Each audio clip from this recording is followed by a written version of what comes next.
On se mouille la nuque, les gars. Clairement, il y a de quoi se mouiller la nuque parce que du coup, deuxième match, deuxième défaite pour l'OL face à l'AS Monaco, c'est compliqué. Qu'est-ce que vous voulez qu'on fasse, les gars? Il y a un environnement qui est très très néfaste dans cette équipe. Quand tu vois que un loft est créé pour enlever des joueurs qui sont certes pas désirés, mais qui sont du coup écartés du groupe. Mais d'un point de vue relations humaines, ressources humaines, c'est catastrophique. Clairement, c'est catastrophique, c'est mal géré. La direction gère très très mal ce qui se passe dans le club actuellement et c'est pas clairement c'est pas beau à voir parce qu'on a des joueurs aujourd'hui qui n'ont pas envie de jouer. Ils n'ont pas envie de jouer. Quand tu regardes la prestation qu'ils ont fait face à Monaco, les gars, je sais pas ce que vous en avez pensé, mais Monaco, on me tisse comme une grande équipe ou quoi, mais c'est très très pauvre. Franchement, Monaco, c'est pas ouf, les gars. Je vous dis clairement, l'équipe monégasque aujourd'hui, ils m'ont même pas fait peur. Enfin, quand je les ai vus jouer, je me suis dit, avec ce qu'on proposait, une équipe qui est bonne, qui joue contre nous, elle doit nous mettre plus que 2-0, tu vois. Pour vous dire à quel point nous, on est faible, c'est quand même criant. Alors, je vais pas protéger ça, je vais pas protéger la direction ou quoi. Justement, je vais taper un peu sur tout le monde. Mais je comprends un peu la mentale des joueurs. Enfin, quand tu es dans un club, imaginez vous êtes un salarié d'une entreprise. Je sais pas, votre entreprise, elle vous dit, les gars, à tout moment, vous êtes susceptible d'être mis dehors, quoi. Est-ce que tu aurais envie de te donner autant, genre vraiment, de te donner autant avec une chance qu'en fait tu sortes, quoi, avant la fin du mercato, hein, tu fasses plus partie de l'équipe. Donc ça, c'est un problème, c'est clairement un problème. Ce mercato, il nous fait très très très mal, très très très mal. C'est pas pour se cacher derrière, on doit être prêt. C'est des joueurs pros, ils sont en Ligue 1, etc., etc. Mais au niveau mental, c'est sûr que ça joue. On a des joueurs aujourd'hui qui sont pas au niveau, qui en deuxième partie de saison étaient au niveau. Je pense à Khaled Dakar, je pense à... Bon, à la Lacazette, c'est différent, parce qu'il revient des JO, je pense qu'il est un petit peu fatigué. Je pense à des joueurs comme Benrahma, etc., qui faisaient des différences, qui aujourd'hui n'en font plus. Certainement, il y a un point mental également, c'est sûr. C'est sûr. Parce que en deuxième partie de saison, quand les victoires y revenaient, il y a un groupe, une espèce de symbiose, etc., qui amène les victoires, alors qu'aujourd'hui, c'est criant, il y a rien, il y a rien, il y a rien. Il y a rien, il y a surtout des mauvaises ondes partout, dans la presse, dans le club. Donc tout ça, ça fait que sur la copie, sur ce que tu produis, c'est pauvre. Pire sage, il y a beaucoup de décisions que j'ai pas compris, pas trop compris. Le fait que, au départ, la compo, fallait la tenter. En vrai, c'est pas mauvais, tu vois, sur le papier, à mettre Benrahma en 10, etc. On sait qu'il court pas Benrahma, donc on le met en 10. Nuama, Fofana sur les côtés et tout. Au début du match, il y a eu des petits trucs. Hein. Il y a eu des petits trucs. Il y a eu Fofana justement qui a lancé Nuama, etc. Où il s'est claqué. C'est quand même dommage parce que Nuama, Nuama qui se claque, c'est chiant parce que un profil rapide comme ça à droite, on en a pas, tu vois. On avait que Nuama, Fofana un petit peu. On a Mama Baldé. Mama Baldé, j'avais envie de le faire rentrer directement, mais on a préféré mettre Mikotadze sur un côté. Mikotadze sur un côté, c'était à tester. Ben, c'est plus à refaire en tout cas, parce que c'est nul. Mikotadze sur un côté, c'est plus un joueur d'axe. Et il l'a même dit en conférence de presse d'après-match. Donc vraiment les points à dire, c'est que la compo, elle était à tester. Ok, j'en veux pas à Sage. C'est surtout les changements que j'ai pas compris. C'est les changements que j'ai pas compris. C'était un peu compliqué. Pourquoi tu mets tout le temps qu'à créer? Franchement, on souffle parce que c'est tout le temps la même chose, quoi. Enfin, je sais pas. Ils veulent pas tester de nouveaux joueurs, etc. Il y a eu des arrivées qui se profilent au milieu de terrain, donc heureusement que ça vient parce que ça fait peur. Ça fait peur, le milieu de terrain lyonnais. On a un peu le mort. Du coup, on est dernier du classement. On a 0 points, 0 but marqué et 5 buts encaissés. Ça, c'est un gros problème également. Le fait que on n'arrive pas à tirer. Les gars, en fait, c'est pas qu'on n'arrive pas. On a des possibilités, des fenêtres de tir. J'ai l'impression que les joueurs, ils osent pas. Je sais pas, ils ont quoi. Peut-être qu'on leur a dit s'ils tirent sur la balle, ils perdent tout leur salaire ou je sais pas quoi. Mais franchement, les gars, je comprends pas pourquoi les joueurs ils tirent pas. Pourtant, on a des joueurs qui savent tirer, tu vois. Genre, Lacazette, il sait tirer. Après, Lacazette, moi, en vrai, Lacazette, je l'en veux même pas. Il devrait même pas être titulaire de base. Il revient des JO, il est cramé. Le mec, on aurait dû lui laisser encore une semaine de vacances, hein, moi, je vous le dis. Ça sert à rien de le faire revenir s'il est, il est KO, quoi. Passe sur la mouche. Voilà, moi, je vais fusiller, là.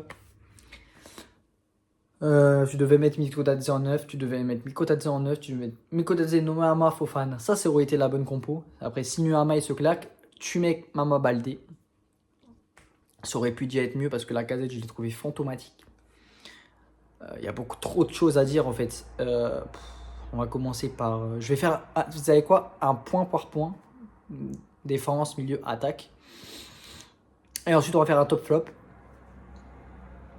Au niveau du gardien, il n'y a rien à dire. Perry, il a été impérial. Pour ce qu'il devait en fait faire, il l'a fait. Après, les buts, on lui en veut pas. Hein. Le deuxième but, la défense lui l'a abandonné carrément. Vraiment, c'était n'importe quoi le deuxième but. Le premier but, je sais pas s'il peut mieux faire. Peut-être qu'il peut mieux faire, mais elle est compliquée. Elle est placée. Elle est placée dans le coin par Benchegir, je sais pas quoi là. Et clairement, c'est très compliqué d'aller chercher. C'est comme les frappes de Messi. Mais certes, tu vois que les frappes partent pas très rapidement, mais elles sont tellement placées que tu peux. Enfin, c'est trop dur d'aller chercher, même si tu fais 2 mètres, tu vois. Perry, il fait presque 2 mètres et il a pas pu aller la chercher. Tellement qu'elle a été placée petit filet. Donc, Perry, rien à dire sur son match. Après, niveau défense, Mata a été clairement abandonné par Mikotadze parce que c'était pas son poste, Mikotadze. Il sait pas faire de bons retours, etc. Certes, il se donne beaucoup pour le club, il court, etc. C'est cool, Mikotadze. Mais c'est pas son poste, il sait pas faire de retour défensif. Et ça s'est vu, Mata a été esselé. Il a pris le bouillon Mata, mais et encore, il a réussi à tenir la baraque quelquefois. Donc bon, Mata, ça va pas, mais c'est pas le pire en défense, quoi. Quand tu vois la paire défensive Niakate, Kaleta Char, je sais pas moi, mais c'est pas facile, hein. C'est pas facile. T'as Niakate qui fait encore des petites poulettes. J'espère qu'il va pas nous faire. À l'époque, c'était qui faisait des trucs comme ça? C'était Bakary Kouni ou Makbouy en Gambiwa. Il faisait des trucs en défense. Ah, j'espère que ça va pas être un mec comme ça, payé à 30 millions à Nottingham Forest. C'était à Nottingham, je crois, ils l'ont pris. Oh là là là. Voilà, en plus, pourquoi tu prends 30 millions les gars, il y a clairement des gars, des petites magouilles. Hein. Moi, je vais vous le dire, hein, moi, je vous le dis, j'ai pas de source ou quoi, mais c'est forcément magouille. Tu prends pas un joueur qui a des pépins physiques, qui joue pas tous les matchs, qui est plutôt en situation d'échec dans son club en PL pour 32 millions d'euros. Comme ça, tu vois. Le mec là, Niakate, il est au 15 millions maximum. 15 millions max. On l'a payé 2 fois plus cher. Mangala, n'en parlons pas. Hein. Alors lui. Et le grand Aurel Mangala. T'es le transfert le plus cher de l'histoire du club. Et tu joues pas. Et quand tu joues, t'es nul. Tu veux faire quoi, gros? C'est compliqué. Tu peux pas mettre 35 millions sur un joueur qui joue pas et qui est pas bon quand il joue, quoi. Enfin, c'est lunaire. Mais même moi, dans les modes carrière, je fais pas des trucs comme ça, tu vois, sur FIFA. Mais eux, ils arrivent à faire ça dans la réalité, les gars. C'est dire. La charnière, elle fait peur. Après, je me dis que c'est peut-être justement à cause des araignées qu'ils ont dans la tête, ce qui se passe dans l'environnement du club, etc., qui va pas trop bien. T'es pro, t'as pas joué comme ça, quoi. À gauche, Abner, j'ai rien à lui reprocher. Franchement, ce gars, il se bat. Franchement, Abner, c'est le moins pire aujourd'hui en défense. clairement, avec Mata. Enfin, ils se battent un peu. Franchement, les gars, Abner, Mata, Perry, je leur en veux pas sur le match, clairement. Après, quand tu vois le milieu de terrain, c'était qui au milieu de terrain? C'était Cacré. Waouh, c'était Cacré, Benrama. Cacré, Benrama, et je me rappelle même plus. L'autre, je me rappelle même plus. C'était qui? Attends, il faut que je me rappelle la compo, c'est pas possible. Il y avait Cacré, il y avait Benrama juste au-dessus, je m'en rappelle. Ah, c'était Maitland Nice. C'est pour vous dire, en fait, Maitland Nice, je le kiffe ce joueur, les gars. Mais ce match, je l'ai pas vu. Je sais pas pourquoi, enfin, j'ai l'impression que je l'ai pas vu. J'ai l'impression qu'il était invisible dans le match. Donc voilà, donc quand t'es invisible, tu fais pas un bon match généralement. Après Cacré, bon, il court, c'est tout. En fait, c'est un coureur. C'est un coureur. C'est un marathonien, je crois on dit. Bon, Cacré, c'était pas facile non plus. Hein. C'est pas comme ça qu'on imagine la vie pour Cacré. C'est pas comme ça qu'on imagine la vie pour Cacré, c'est pas facile. Benrama. Benrama, on le savait qu'il courait pas. Après, il a fait quelques petits trucs intéressants en première mi-temps, mais enfin, il a fait des petites passes par-ci par-là. Quoi. Il a fait des passes qu'on ne voyait pas avant. Il a amené un peu cette créativité, mais après, deuxième mi-temps, c'était invisible. Même première mi-temps, il a fait quelques trucs, mais après, genre vraiment. Ouais, c'est poussif. Ah, les gars, c'est poussif. Hein. Ah, le milieu de terrain, il était catastrophique. Moi, je ne vais pas vous le cacher. Hein. C'est compliqué. Après, on sait que c'est le problème du club depuis quelques temps.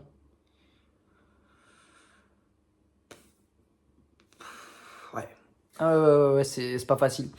Ensuite, au niveau de l'attaque, eh ben, on avait un Lacazette qui était carbonisé au bout de 10 minutes. Parce que il n'a pas eu de vacances, clairement.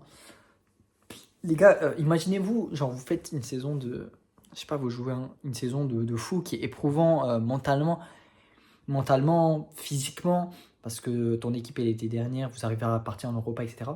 En plus de ça, tu vas vers les Jeux Olympiques, juste après cette saison-là, et on te dit t'as 2 semaines, même pas de vacances, et tu reviens pour refaire une saison. Et vous avez vu les cernes de Lacazette qu'il avait là, c'est comme moi. Même pire que moi, frère, des fois. J'ai l'impression, je dis, le pauvre, les gars, laissez-le se reposer. Lacazette, il est carbonisé, les frérots. Il est KO. Il est KO debout. Genre, au bout de 10 minutes, il a dit laissez-moi partir en vacances. Ramenez-moi, je sais pas, c'était à La Réunion, à la Guadeloupe, son île. Ramenez-moi chez moi, quoi. Il est fatigué, les gars, Lacazette. Il est fatigué. Il est fatigué, laissez-le se reposer, le général. Il faut qu'il se repose. Fofana, j'ai trouvé très très bon. Enfin, très bon. C'est pour vous dire, genre, il a fait une performance qui est moyen plus. Mais dans ma tête, c'est très bon parce que tout à côté, c'est le néant, tu vois. Fofana, j'ai trouvé bon. Je vais le dire, j'ai trouvé bon. C'est le meilleur joueur de champ hein, qu'on a vu aujourd'hui, donc on va pas tergiverser. Il a fait des bons appels en profondeur, etc. Il était un peu remuant. Il a un peu posé des difficultés à la défense monégasque. Donc ça, c'est cool. Nuama, on peut pas trop en parler. J'ai bien aimé Nuama.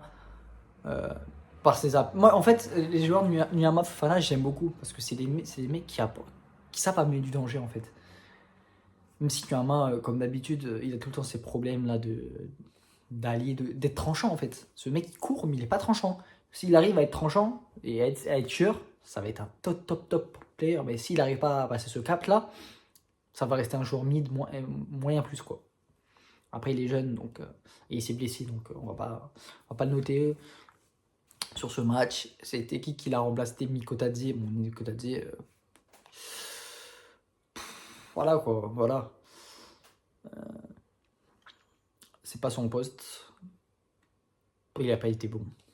Il n'a pas fait de grosses boulettes non plus, mais on sait que c'est pas son poste et qu'il n'a pas été bon, donc on va pas. Voilà, on a fait un peu le tour des joueurs.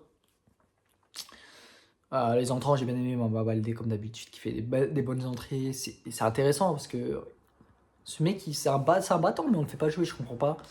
Ça revient au choix de Pierre Sage, hein, il y a vraiment des choix incompréhensibles des fois.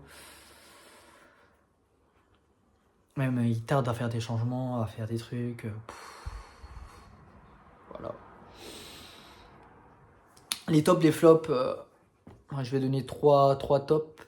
Peri, Fofana. Peri, Fofana. Et allez, on va mettre... on peut pas rester à 2 flops là. Enfin 2 tops. Peri, Fofana.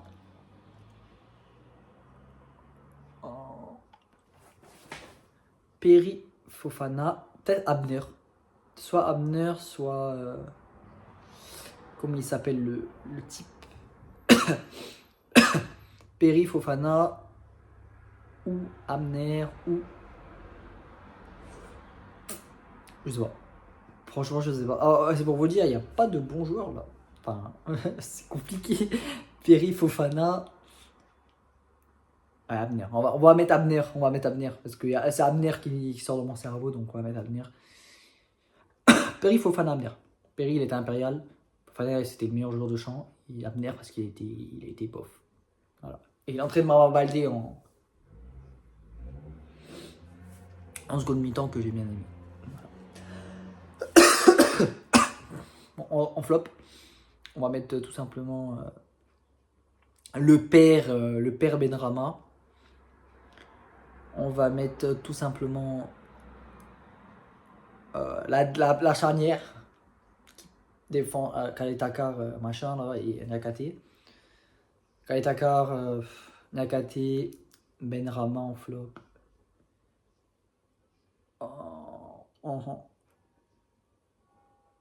Lacazette.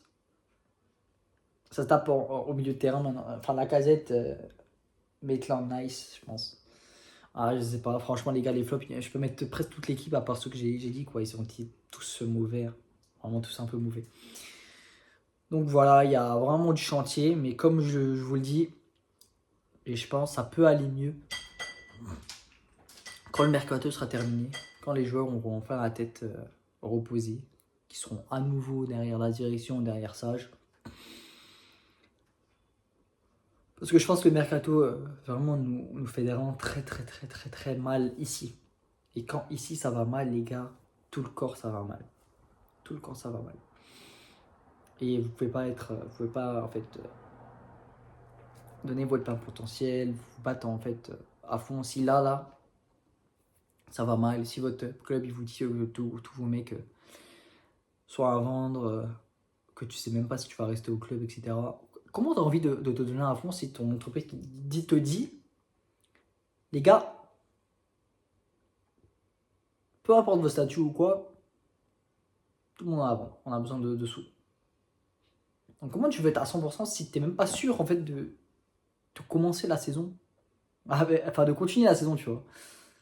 À partir de là, c'est néfaste. Et quand tu vois des joueurs avec qui tu as fait une remontée incroyable l'année dernière, qui sont aujourd'hui, mais qui s'entraînent même plus avec toi, alors qu'ils sont encore dans le club, qui sont genre à côté, qui s'entraînent là-bas, ailleurs, ils sont dans le loft.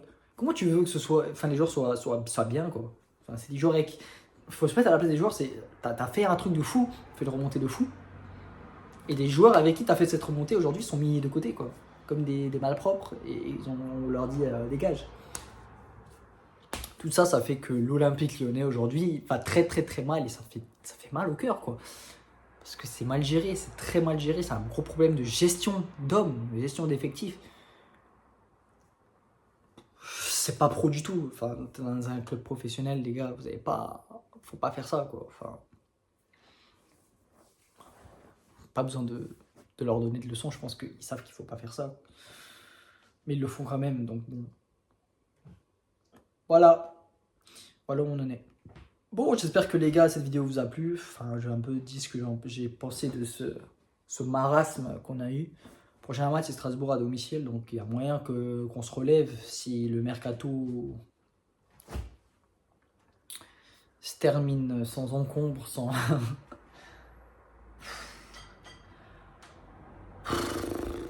Ouais, on va voir. Il y a moyen que... On verra. On verra. On verra. Bon, j'espère que la vidéo vous a plu, les gars. On verra Strasbourg la semaine pro. C'est vendredi. Donc, vendredi 21h sur DAZN. Sur DAZN. Je sais pas si vous avez pris DAZN, mais bon courage pour ceux qui payent 30 balles par mois. Ouais, c'est de ouf. C'est vraiment des ouf. Et ouais, c'est des merci. À la prochaine pour une nouvelle vidéo. Allez, l'OL. Tchuss.